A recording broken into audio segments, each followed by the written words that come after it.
Hoy vamos a tratar el tema de la confesión y para eso vamos a comenzar con el santo cura de Ars, San Juan María Vianney.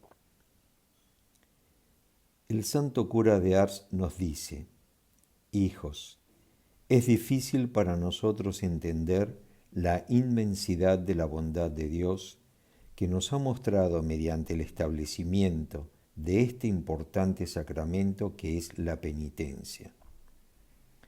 Si los pobres condenados en el infierno durante tanto tiempo dijeran lo que sentían, por ejemplo, vamos a poner un sacerdote a la entrada del infierno, todo el mundo que quiera salir no tiene más que ir a la confesión. Continúa diciendo el santo: mis hijos, ¿creen que quedaría tan solo uno? Los más grandes pecadores no tendrían miedo de contar sus pecados, incluso ante todo el mundo. O, en un abrir y cerrar de ojos el infierno quedaría vacío y el cielo se llenaría. Bien, tenemos el tiempo y los medios que los pobres condenados no tienen. Es agradable pensar que tenemos un sacramento que cura las heridas de nuestra alma.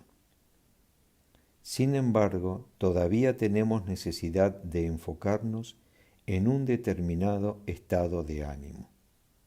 De lo contrario, nuevas heridas se añaden a la edad.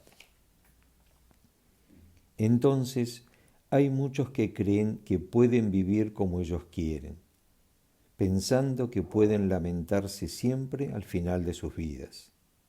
Gran error. El buen Dios no es malo, pero es justo. ¿Cree que va a doblegarse ante sus caprichos? ¿Usted cree que va a lanzarse a sus brazos después de haberlo despreciado toda su vida? Oh, por supuesto que no. Existe una medida de gracia y de pecado de la cual Dios retira. ¿Qué pensarías de un padre que se comporta de la misma manera con un niño juicioso y otro imprudente? Bien, Dios no sería justo si no hiciera ninguna diferencia entre los que lo sirven y los que lo ofenden. Desde 1830 miles de personas vendrían a Ars a confesarse con el santo cura. En el último año de su vida serían más de 100.000.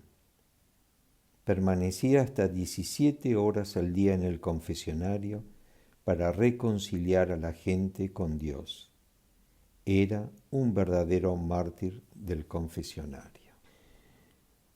Meditando las palabras del santo cura de Ars, debemos tener claro que el pecado es la desobediencia voluntaria a la ley de Dios. Por tanto, cuando pecamos, estamos ofendiendo a Dios, que es la bondad infinita, es decir, el amor con mayúsculas. Leemos en el texto: el nombre de Dios es misericordia, que es la entrevista al Papa Francisco por Andrea Tornielli. ¿Por qué es importante confesarse? Fue Jesús quien les dijo a sus apóstoles: aquellos a quienes perdonéis los pecados serán perdonados, aquellos a quienes no se los perdonéis no serán perdonados. Evangelio de San Juan 20, 19, 23. Así pues, los apóstoles y sus sucesores, los obispos y los sacerdotes, que son sus colaboradores, se convierten en instrumentos de la misericordia de Dios. Actúan in persona Christi. Esto es muy hermoso. Tiene un profundo significado, pues somos seres sociales. Si tú no eres capaz de hablar de tus errores con tu hermano, ten por seguro que no serás capaz de hablar tampoco con Dios y que acabarás confesándote con el espejo frente a ti mismo. Somos seres sociales y el perdón tiene también un aspecto social, pues también la humanidad, mis hermanos y hermanas, la sociedad, son heridos por mi pecado. Confesarse con un sacerdote es un modo de poner mi vida en las manos y en el corazón de otro que en ese momento actúa en nombre y por cuenta de Jesús. Es una manera de ser concretos y auténticos. Estar frente a la realidad mirando a otra persona y no a uno mismo reflejado en un espejo. San Ignacio, antes de cambiar de vida y de entender que tenía que convertirse en soldado de Cristo, había combatido en la batalla de Pamplona. Formaba parte del ejército del rey de España, Carlos V de Habsburgo, y se enfrentaba al ejército francés. Fue herido gravemente y creyó que iba a morir. En aquel momento no había ningún cura en el campo de batalla, y entonces llamó a un comilitón suyo y se confesó con él. Le dijo a él sus pecados. El compañero no podía absolverlo, era un laico, pero la exigencia de estar frente a otro en el momento de la confesión era tan sincera que decidió hacerlo así. Es una bonita lección. Es cierto que pudo hablar con el Señor, pedirle enseguida perdón a Él, implorárselo, y el Señor perdona enseguida. Pero es importante que vaya al confesionario, que me ponga a mí mismo frente a un sacerdote que representa a Jesús, que me arrodille frente a la Madre Iglesia llamada a distribuir la misericordia de Dios. Hay una objetividad en este gesto, en arrodillarme frente al sacerdote, que en ese momento es el trámite de la gracia que me llega y me cura. Siempre me ha conmovido ese gesto de la tradición de las iglesias orientales, cuando el confesor acoge al penitente poniéndole la estola en la cabeza y un brazo sobre los hombros, como en un abrazo. Es una representación plástica de la bienvenida y de la misericordia. Recordemos que no estamos allí en primer lugar para ser juzgados. Es cierto que hay un juicio en la confesión, pero hay algo más grande que el juicio que entra en juego. Es estar frente a otro que actúa in persona Christi para acogerte y perdonarte. Es el encuentro con la misericordia. Oiga, Padre, yo he hecho cosas gordas, me dijo una vez el hombre y le respondí, ve a ver a Jesús, que Él lo perdona y lo olvida todo. Dios nunca se cansa de perdonar. Otro episodio, el de la viejecita, que le había dicho confesándose, sin la misericordia de Dios, el mundo no existiría.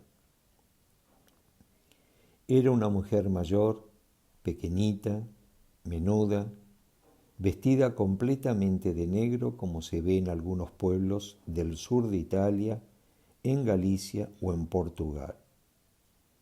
Hacía poco que me había convertido en obispo auxiliar de Buenos Aires y se celebraba una gran misa para los enfermos en presencia de la estatua de la Virgen de Fátima.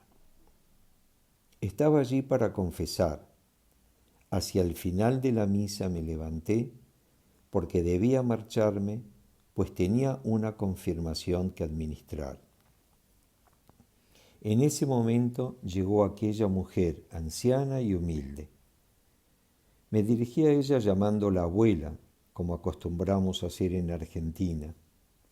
Abuela, ¿quiere confesarse? Sí, me respondió.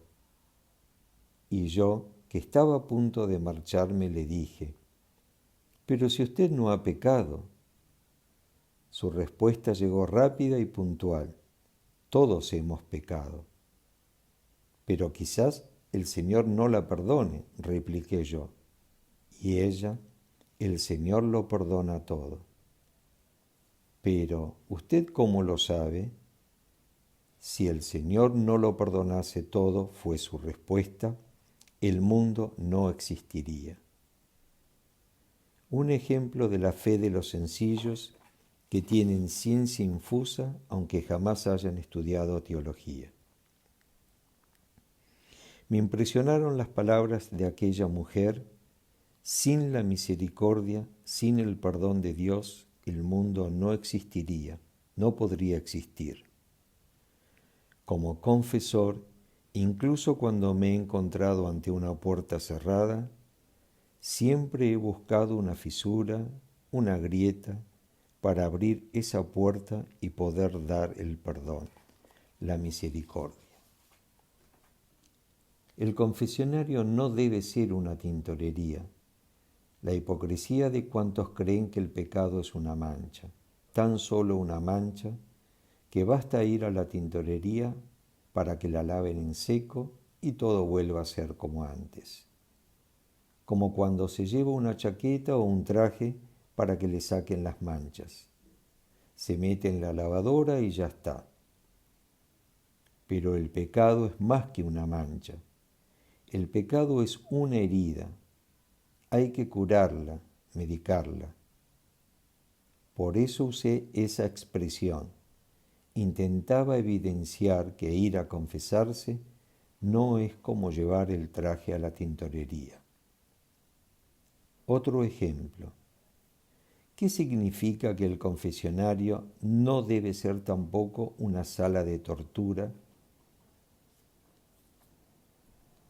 Eran palabras dirigidas más bien a los sacerdotes, los confesores. El que se confiesa está bien que se avergüence del pecado. La vergüenza es una gracia que hay que pedir. Es un factor bueno, positivo, porque nos hace humildes. Pero en el diálogo con el confesor hay que ser escuchado, no ser interrogado. Además, el confesor dice lo que debe, aconsejando con delicadeza. Es esto lo que quería expresar hablando de que los confesionarios no deben ser jamás cámaras de tortura.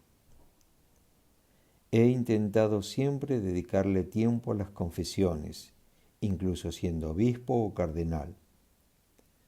Ahora confieso menos, pero aún lo hago. A veces quisiera poder entrar en una iglesia y sentarme en el confesionario. Así pues, para contestar a la pregunta, cuando confesaba siempre pensaba en mí mismo, en mis pecados, en mi necesidad de misericordia y en consecuencia intentaba perdonar mucho.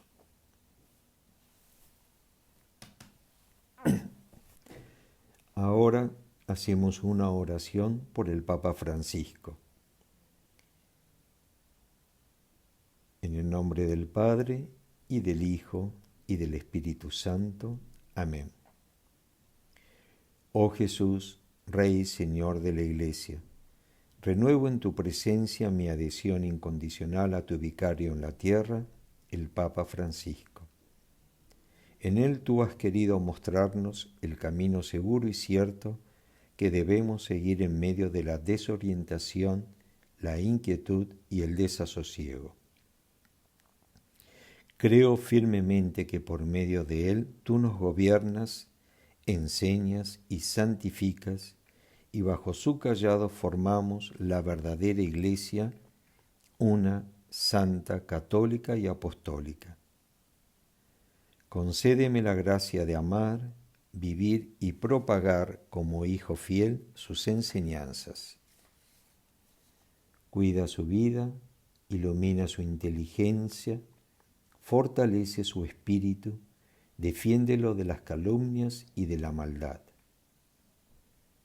Aplaca los vientos erosivos de la infidelidad y la desobediencia y concédenos que, en torno a él, tu Iglesia se conserve unida, firme en el creer y en el obrar, y sea así el instrumento de tu redención. Amén.